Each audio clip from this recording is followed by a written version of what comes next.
Well, I've had several of you ask me, why in the hell would you pick a Hyundai to drive? Out of all the cars you've got, why the Hyundai? Well, I say we take a drive out back and examine my thought process. Even though this thing kind of runs like shit, I think it's my best bet at the moment.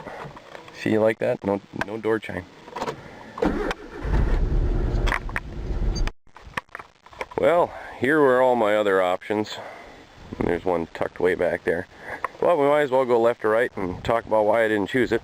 The truck, obviously it's kind of beat up, but I don't have reverse in it. It's stuck in four-wheel drive, and there was a lien on the title, and I never got the paperwork so I could put the title in my name. So there's that. That's why I'm not driving the truck. Well, one of the many reasons. And then we have the 93 Buick Lesabre. It's a good car, still runs and drives and everything, but it's too rusty to be safe to drive on the road. The subframe's rusting out, and the way I figure it, I could have an engine blow at 70 miles an hour and still be able to get it off the side of the road, or I can have a subframe fall out at 70 miles an hour and lose my steering and possibly my brakes and be totally screwed.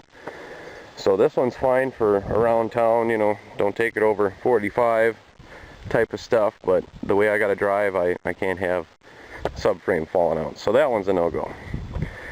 This one's also a no-go. I've scabbed quite a few parts off this. It's got the same rusty subframe issue, probably actually worse in this car. I took the starter out. There are tires missing. I forget what else I took. There's some other parts gone, but this one wasn't really an option. And then there's the Granada. Nice car, I like it, but it does have its issues. Last time I tried to fire it up, the fuel pump wasn't working, so I'd have to fix that. It's got a coolant leak, and I believe a transmission fluid leak, if I remember right, that I haven't gotten around to figuring out and fixing yet. And it has no exhaust, so I'd have to put an exhaust on it before I drive it anywhere. So this one was kind of not really an option as well. And then the Falcon, I don't even think I'm going to need to go there. It's just not roadworthy at all. And then we got the Crown Vic. This one's close to being roadworthy, but it has a tick in the engine that I haven't figured out yet. It's got no exhaust, and if I was going to drive it, it would really need tires, especially in the wintertime, because these ones are pretty well gone. And I wouldn't want to drive this one in the wintertime anyway, because it's a Texas car. It's got a pretty clean body on it, but that's why I'm not driving this one. See if we can fire it up for you, just for shits and giggles. I know you can do it, come on.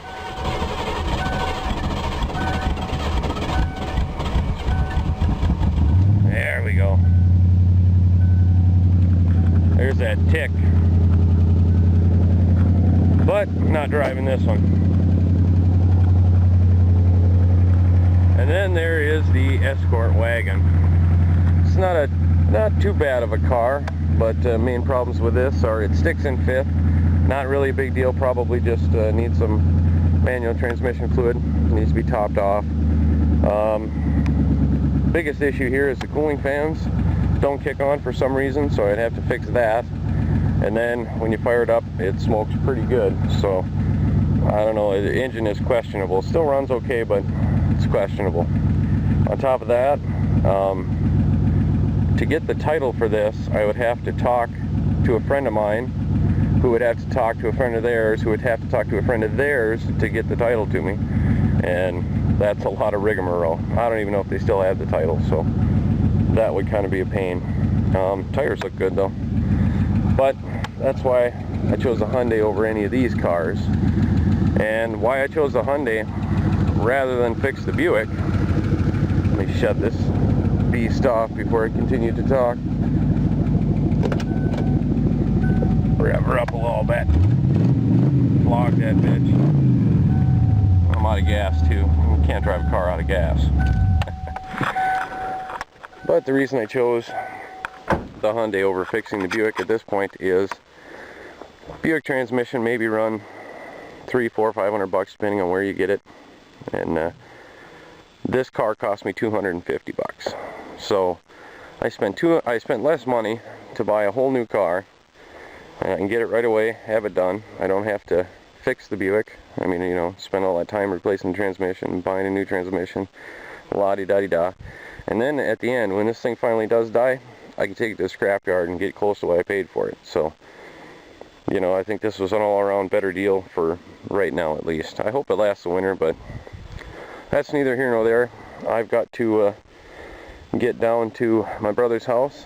He's got the new clutch for his Dodge Dart, and I've got a week off, so I'm going to take this sucker on its maiden voyage, see how well it does, and bring down some tools in my brother's house and see if we can get that clutch in his car, and he can take that 1960 Dodge Dart up to his high school reunion.